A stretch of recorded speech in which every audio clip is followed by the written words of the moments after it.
Voilà, donc, ah oui, c'est un petit peu mieux là. Bonjour à tous, donc merci d'être présents à cette journée organisée par Asthme et Allergies. On est très fiers de vous avoir réunis à ces assises de l'éducation thérapeutique. Alors on a mis que c'était les premières, hein, c'était un peu... il y a Asthme et Allergies organisait déjà des journées il y a quelques années, mais ça s'est un peu perdu. Et on voulait reprendre un peu le flambeau de cette éducation thérapeutique qui est un peu le parent pauvre parfois pour les patients. Donc cette journée repose bien sûr sur des financements qui sont industriels et sur l'accueil absolument magnifique du CNAM. Vous voyez, on est dans un amphi et ils nous ont permis d'organiser cette journée avec certains industriels que vous voyez ici sur la diapositive. On va passer rapidement sur le programme puisque vous l'avez. Ce matin, on a une petite mise au point sur les sessions d'éducation thérapeutique en France. On a 2 tables rondes qui sont des sujets plutôt assez originaux. On a des ateliers, ensuite une première série d'ateliers sur l'asthme et une deuxième série d'ateliers plutôt sur un versant allergologique. Et puis on conclura avec 2 plénières sur la prise en charge de l'allergie en 2023 et la prise en charge de l'asthme en 2023, un peu au temps des biothérapies. Et on aura effectivement après une conclusion sur une perspective originale autour de l'éducation thérapeutique et François Martin conclura la journée. On va marcher un petit peu, c'est bien, vous aurez un compte de pas qui sera satisfaisant, puisqu'il faudra aller à la salle des textiles, puis ensuite dans les ateliers, puis revenir ici. Donc je pense que ça nous fera au moins 3000 pas, ou 3200. Donc voilà, ça fera peut-être des points sur certaines applications. Et puis, j'ai sûrement oublié des choses, mais ça viendra dans la journée. On a également la gentillesse d'avoir avec nous William Dab pour ouvrir cette journée, qui est médecin, épidémiologiste, une figure du CNAM, je pense, sur la chaire hygiène et santé, hein, responsable de la chaire hygiène et santé ici, et puis ancien directeur général de la santé entre, j'ose pas dire les dates parce que ça va pas trop nous rajeunir, mais je vais vous épargner ça. Donc merci beaucoup d'ouvrir la journée et de nous faire cet honneur-là. Merci.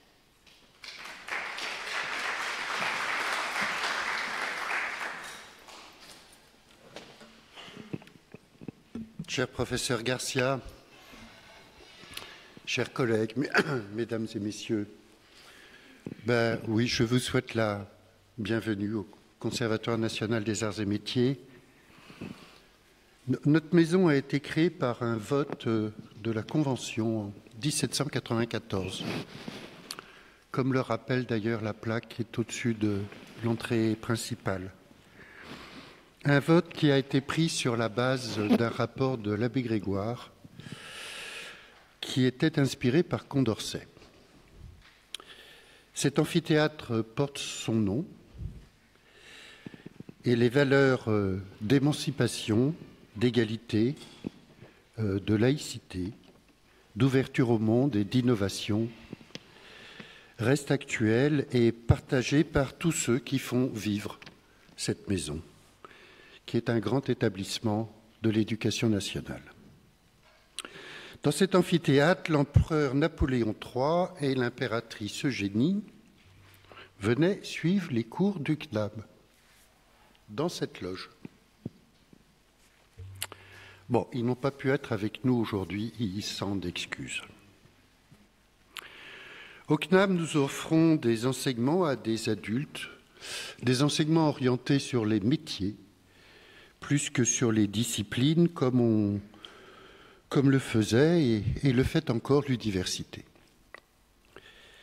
Bien que médecin moi-même, ce n'est pas la médecine que j'ai enseignée, comme le professeur Garcia l'a rappelé, mais la prévention des risques professionnels et environnementaux, un domaine évidemment pluridisciplinaire. Cette réunion est organisée par l'association Asthme et Allergies. Elle est centrée sur le rôle et les attentes des patients asthmatiques, allergiques et leur éducation thérapeutique. Et cela a du sens pour moi d'ouvrir cette journée. Je vous remercie de votre invitation. Cela a du sens parce que quand j'étais à la Direction générale de la santé, au moment de la préparation de la loi 2002 relative aux droits des malades et à la qualité du système de santé, puis de celle relative à la santé publique, promulguée en 2004, 2 lois qui ont consacré la démocratie sanitaire. Et cela a du sens aussi parce que votre projet d'associer les patients à leur prise en charge est pleinement en phase avec ce que nous promouvons au CNAM.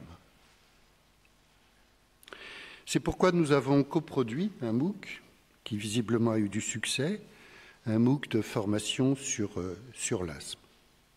Incidemment, l'asthme et les allergies forment un ensemble de pathologies qui représentent la première cause des maladies liées à l'environnement en France. Vous le savez, les facteurs de risque de ces pathologies sont nombreux, génétiques, comportementaux, médicamenteux, alimentaires, mais les agents de l'environnement, pas seulement biologiques, pas seulement chimiques, mais aussi physiques et sociaux, sont quasiment constamment présents chez ces patients. Médecins, infirmières, infirmiers, kinésithérapeutes, personnel de santé, pharmaciens, en étant ici, vous savez que les patients sont leurs premiers médecins. Vous savez que sans une éducation thérapeutique soigneusement conçue et déployée, les patients ne seront pas correctement pris en charge, quelle que soit l'efficacité des médicaments et des autres thérapies. Le temps du paternalisme médical est révolu. Le temps où le savoir était l'apanage des seuls médecins est révolu. Qu'il s'agisse de comprendre les contraintes des thérapeutiques pour les patients, de les adapter en conséquence, de participer à l'éducation à la santé, de préparer des protocoles de recherche, de faire en sorte que l'organisation des soins réponde vraiment aux besoins, l'expertise des patients est incontournable. C'est un grand progrès qu'elle soit reconnue et défendue par des associations comme la vôtre. Parce que si le chemin vers une médecine globale est bien entamé, nous ne sommes pas au bout des efforts nécessaires. Vous allez échanger sur les besoins des patients experts. Personnellement, je préfère la notion de patient partenaire.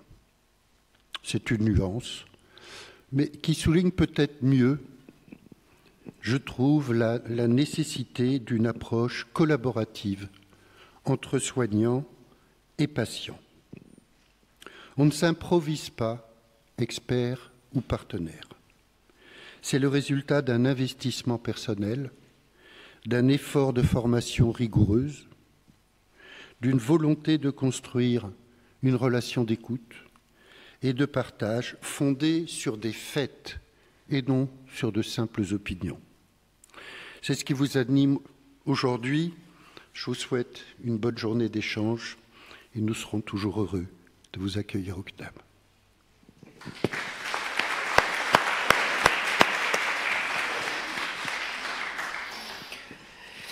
Merci beaucoup pour cette introduction et cette petite présentation de l'amphi qui, comment dire, est un petit patrimoine historique qui est quand même assez sympathique. Hein, ça change de la salle 2D numéro 4 à la fac de Tolbiac.